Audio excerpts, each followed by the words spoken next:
Welcome back to the Monarch Metamorphosis podcast, episode 6. Excited to have our incredible nutrition team here with us, Miss Shannon and Lauren, to talk about all things nutrition because, in all honesty, I think the majority of what impacts our members and the general population in itself is just poor quality nutrition for a lot of different reasons. But I don't want you guys to be nervous, so we're going to call this the chill cast. It's going to be a little bit more chill because that's how I roll. So I think one of the things I found interesting that I tell patients all the time is I don't think most folks understand that, like, in between World War I and World War II, there was a bunch of legislation passed because our soldiers, like, couldn't withstand a long, drawn-out conflict. They weren't big enough. They didn't have enough, like, literally muscle. So the question was, how do we get more calories and more protein in our food, which was the bedrock of our modern agricultural system, food system. Unfortunately, after World War II, we didn't make any amendments, and we just continued to do the same things for the last 80 years, which is why we are where we are. Another side note, I don't know if you guys think like I do.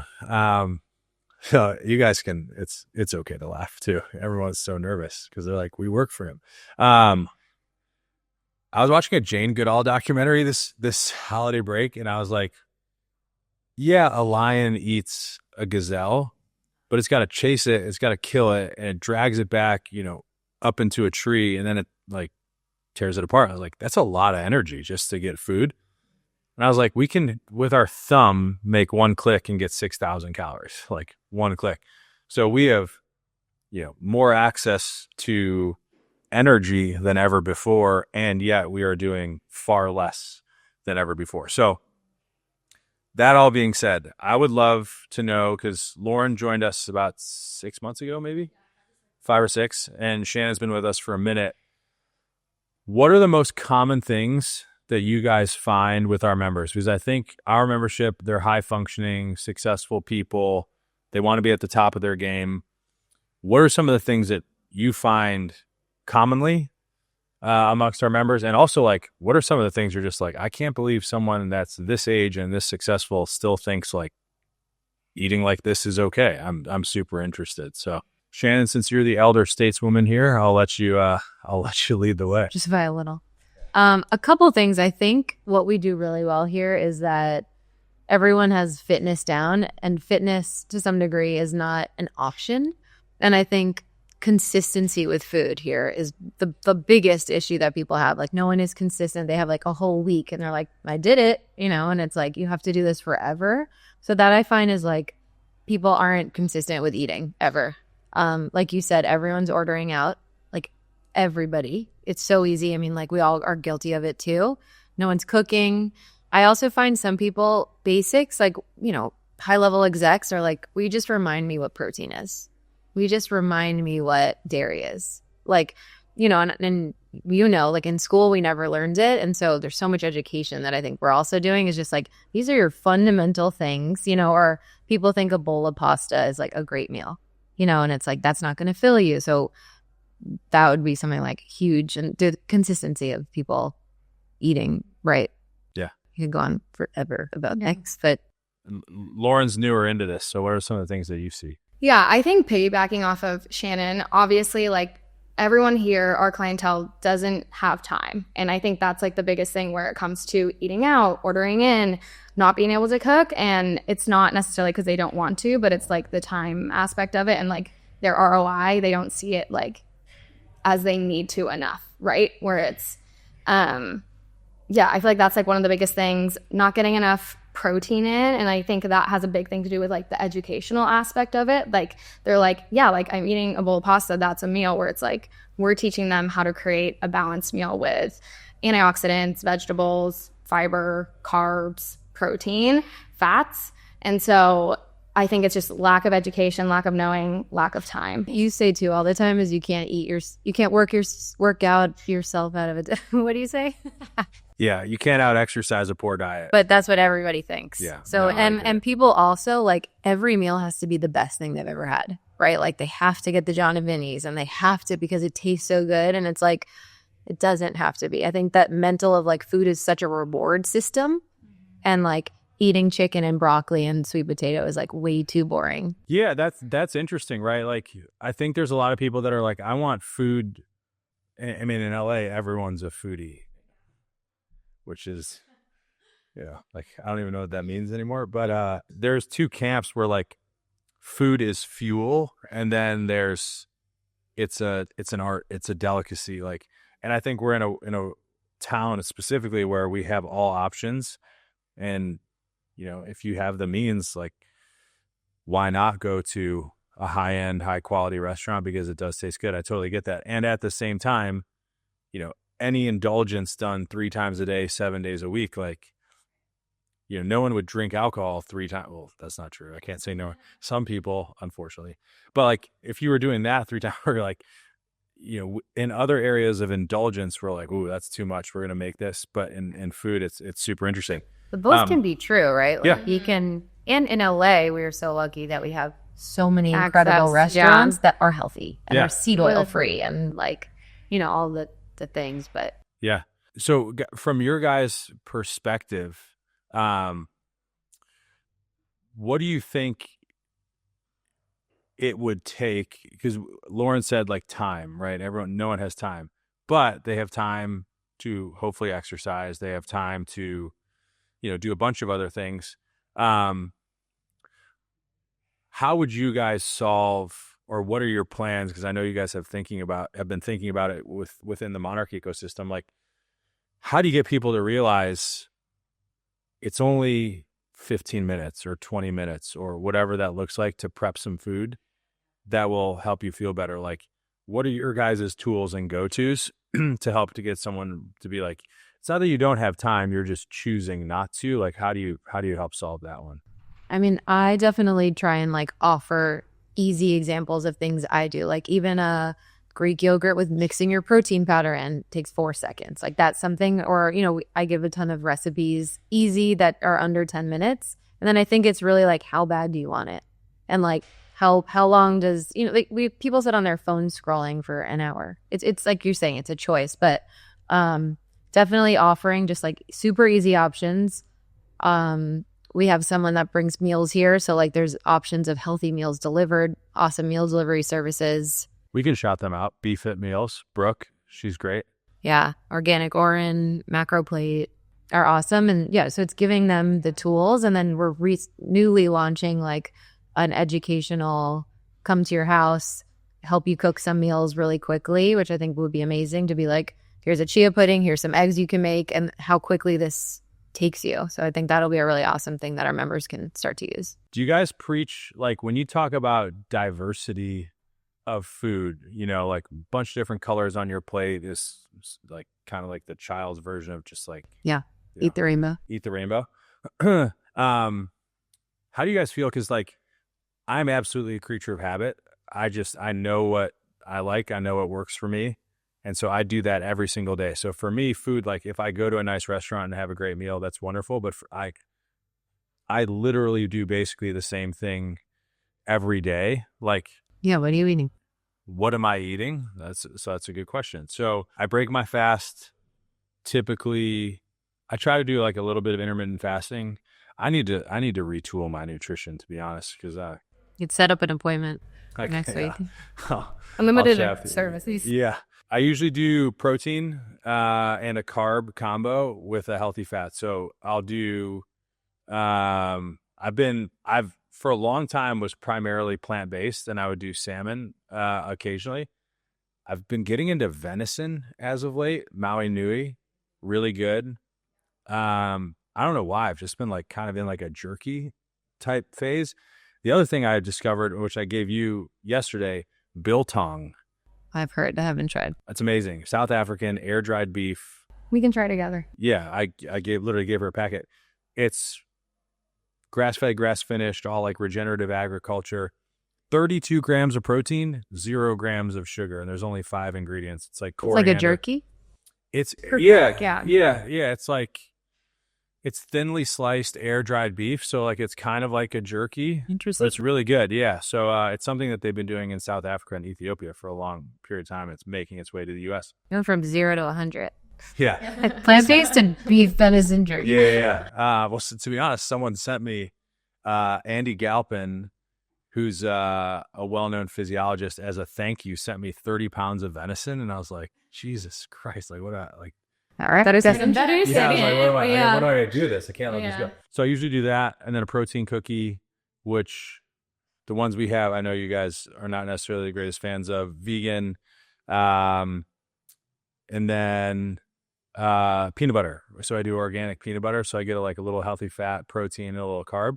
I do a protein shake, spinach, banana, blueberry, creatine, vegan protein, almond milk. And then the place that makes it like smears the peanut butter around the outside, so very much like Erewhon, which is like, it's nice because you get a little peanut butter flavor with, On every sip. With every sip. Then I'll typically have a meal. I've been doing protein omelets as of late, so eggs, mushrooms, spinach, peppers, 4. Then I'll do an apple with peanut butter. Then I'll do another protein shake, and then I'll usually do dinner. So I'm eating like 6 times a day, 7 times a day. But I'm 6'4", 225. So I'm trying to hit around 200 grams of protein a day. Like, that's hard. Totally. It's What a are lot. you breaking your fast again? Around like 10 in the morning. Okay, yeah. The problem is I get it. one of the things I need to retool is I find myself eating too late, which is, again, one of the other things that impacts sleep. We all know that, and we tell our patients that.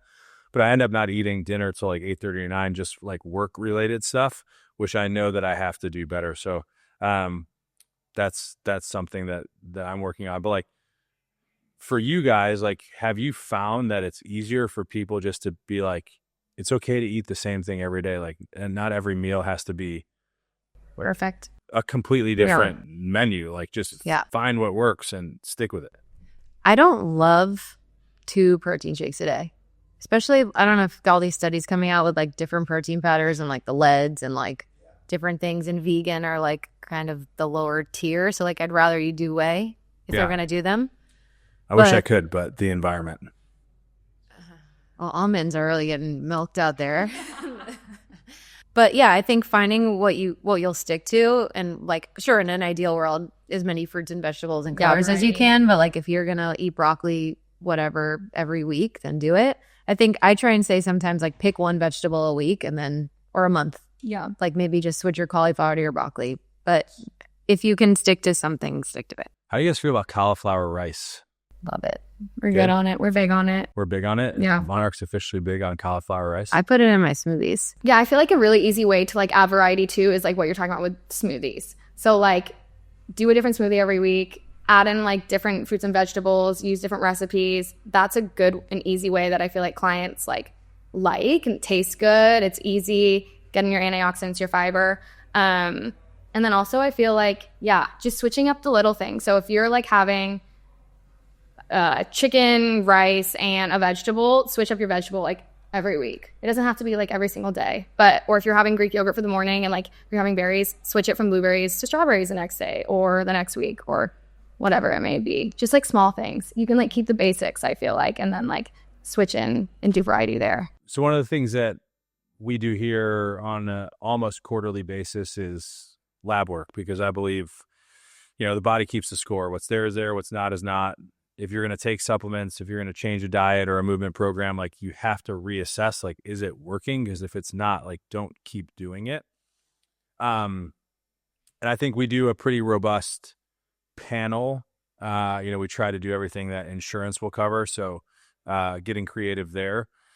What are some of the things, when you guys are looking at lab data, would you like to see that are not typically on something that you get in a primary care or like a family medicine practice? Like, what are the metrics that you guys look for? Because there's what people see as, I got my blood work done for my physical. And then you've got the other camp of like, I want to do micronutrient, heavy metals. And I'm like, all right, this is like, the science supporting this is still trying to figure itself out, but the primary care traditional physical is typically a little bit light in terms of information.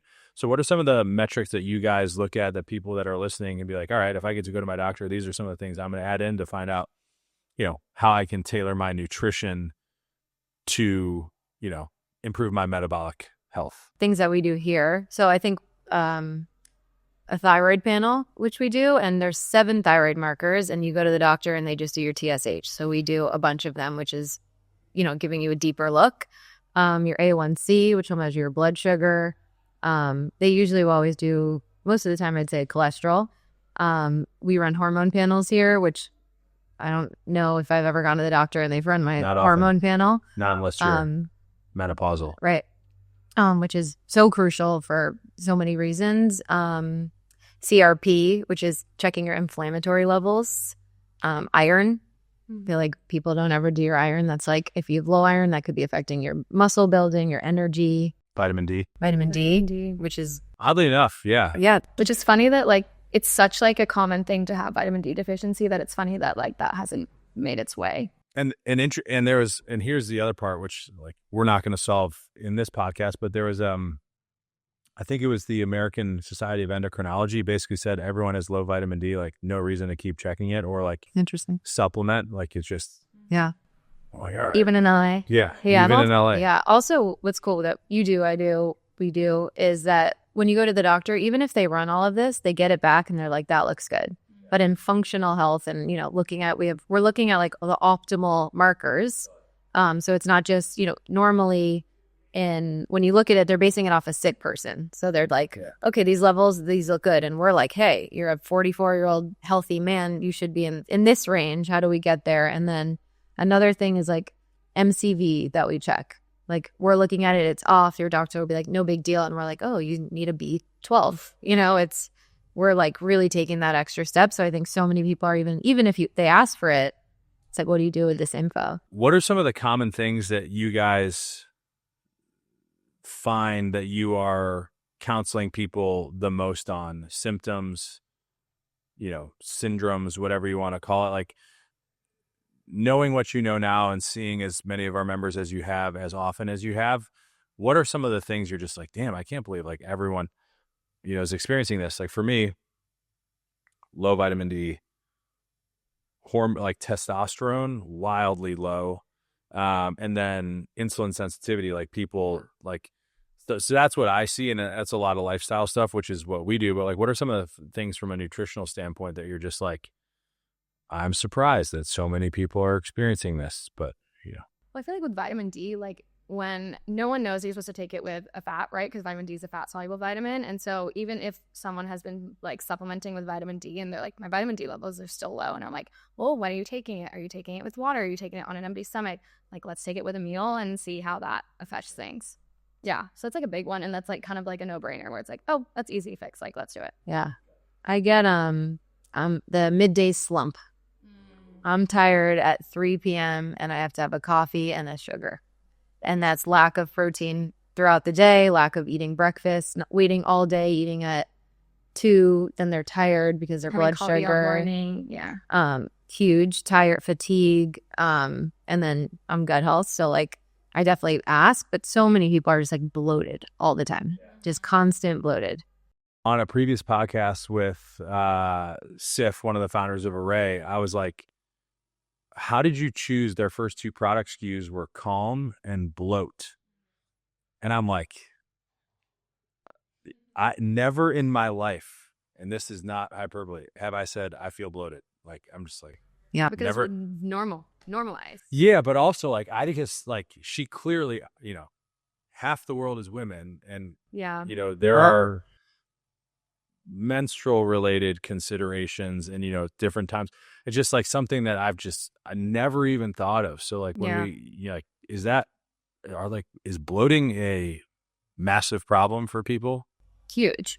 And I don't think just women either. I mean, women struggle obviously with, I think men are worse. Yeah. Think so? How many guys are like gassy McGee all the time? And it's like, I'm a dude, I can, like. To be honest, like I think for us, we're just like, that's normal. Like Right. we're just gonna Yeah. let it rip, so to speak. Yeah. So every It's not think about every time you like Not- leave a restaurant, like everyone like unbuttoning their pants, I'm bloated, it hurts. Like I all the time. Maybe they're not telling you, but That could also be think- some overeating, Yeah. right? But restaurant Yeah. food, I mean, I don't know. Who knows? Maybe like that's where men Yeah. feel bloated. I'm not sure. I'm curious, like if you were to choose or counsel someone on 2 or 3 things that you would eliminate from your diet, just say, hey, like if you can, these are the things that I would remove. I'm very interested, and it's a leading question, but for me, like alcohol is something that I tell everyone, there is zero value. It does nothing good for us. If you can't survive dinners out with friends or business without drinking alcohol, like we have deeper rooted issues to address, which I'm happy to do. Beyond that, Lauren, what do you find? Is it gluten? Is it seed oils? Like, I think it's hard. I definitely have the take of like things can fit into your diet and it can still be healthy if it's like well-rounded, right? So it's like overconsumption of anything is like not necessarily a good thing. Things that I definitely talk about with clients are gluten and seed oils. Again, like in moderation, they're not bad, and maybe they don't affect one person as they affect another person, but just with all of the studies that have come out, especially recent with seed oils and their links to chronic diseases and cancers and stuff, definitely trying to minimize those. But I'm very much someone who's like, let's try and add more nutrition in, like more nutrients, more antioxidants, more versus like taking away, because I find that when you try to take away things when people aren't ready or like aren't even like in a space to, it could be cultural, it could be emotional, like there are certain things, right, with food that come along with it. But yeah, just like moderation with those things. I think a rule of thumb for me is, so obviously like whole foods are ideal packaged foods. So like if you're reading a label on the package, make sure you know what everything says. Yeah. So like I personally, like if it's a huge list, I won't touch it. Like I won't eat Doritos. Like, so when you look at it, there's red dye, there's high fructose corn syrups. Like those are the things that I avoid. Like I'm eating a clean, healthy chip if I'm eating one. Fast food. Seed oils are hard. I try and avoid them as much as possible, but like they're kind of everywhere. But I would say I've never had a seed oil, so I don't. elite. Yeah, it's just part of me. So I was saying that because I was reading a study that was interesting, where like gluten, dairy, alcohol, seeds, seed oils, legumes, like there's 1,000 different things, and one of the areas that caused a lot of damage to the gut microbiome was like commercial cleaning ingredients. And they're like, how's that like getting into our system? And you realize like even at like the healthy vegan restaurants, like they still got to clean their plates and their dishes with something. And you get these films that get into your mouth and you're just like, fuck, man. Like, I know. You can't like, escape it. escape it. Right. Yeah. So like, how do we, and I think, that kind of goes back to our philosophy here with Monarch, which is like, every day is not going to be perfect, but if you can look at the foundational elements of health, how you sleep, how you eat, how you hydrate, how you move your body, are you surrounding yourself on a regular basis with people that are supporting you and, you're supporting them? If you can get as many of those right as many days as possible, I think we're going to do pretty well, because like the human body is pretty resilient. I learned in medical school, like if we didn't have a liver and you took a shot of alcohol, like the amount of toxicity would kill you almost immediately. So like the fact that we live as long as we do and treat ourselves as poorly as we do, it's pretty phenomenal. So, my final question as we're wrapping up here, I like people to be relatable. I think being vulnerable and authentic and recognizing, especially when it comes to health, not having a dynamic between, I am the all-knowing, all-perfect, and you are someone who just continually fails and isn't worthy, I don't think helps. I think recognizing that we're all human beings and we all, have our, interesting areas of shadow, so to speak. So what are your indulgences? And I will tell you mine: movie theater popcorn And when I travel, Cheez-Its. I freaking Cheez-Its are a good love one. Cheez-Its. And I don't know, when I was in grad school, I had no money, as most people do. So my diet was $5 footlong from Subway, and I would just put every ingredient on there so I could get as many calories as possible. And then I would have a 3-pound box of Cheez-Its, and I would have a gallon of 2% milk in the fridge in my lab. That was my diet. And I would crush Cheez-Its too. they're so good. They're so really good. I'm are. interested in what you guys, because you're a nutritionist. Like, this is what you do. I'm assuming people think your plate is, brilliantly prepared. Like, what are your indulgences? I love cheeseburgers. Cheeseburgers. And fries. That's not really an indulgent. Fries. Fries, a cheeseburger. I probably once a week. I Do you need feel one. bad if they're like duck fat fries Yeah, or so like they're tallow fries? That's my rationale. I'm like, oh, you have tallow fries? Like, Are you guys heavy in it? Or is that like the grass-fed milkshake? I'm like, I'm gonna need that one too. Yeah. Mine are probably Tell the truth, please. chocolate, which No, is like that's not an indulgence. sweet coffees. Interesting. Yeah, like I actually like when I go out every time. No, not like I'm ordering a vanilla latte every time I go out, which is like maybe not great, and maybe that's not an indulgence, but that's like something that I do like kind of consistently. Like you feel bad about it because there's like sweetener in there? Yeah. Mm. And I What tell kind of people not to sweetener? like add sugar to their coffee. Interesting. Yeah. Huh. I'm trying to think of like That's what it? else. Ice cream. No, you can get good ice cream, especially out here. I'm a freak. Yeah, I'm hooked. Hey, Same so here, I'm honestly. glad we have you guys because you But- practice what you preach. Yeah. Yeah, nothing crazy, honestly. All right. I also just have more of a sweet tooth. Like I'm not really like a carb person where I feel like people sometimes like, ooh, bread or pasta or whatever it is. I'm like more like chocolate, candy, sweets. Interesting. Yeah.